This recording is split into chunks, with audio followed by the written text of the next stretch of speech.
நல யோகம்.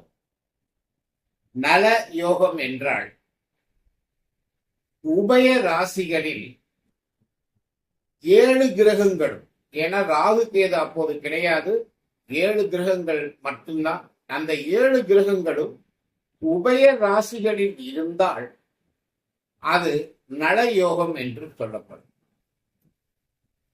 இவ்வாறு உபய ராசிகளில் 7 கிரகங்களும் இருக்கும் பொழுது அவர்கள் செல்வந்தர்களாக, திறமை படைத்தவர்களாக, தன்னுடைய தொழில் மற்றும் வெளிவட்டார பழக்கங்களில் மிகவும் சிறந்தவர்களாக, ஒரு தனிப்பட்ட எண்ணத்தில் வளர்ச்சி அடையக்கூடியவர்களாக இருப்பார்கள் என்று சொல்லப்படுகிறது.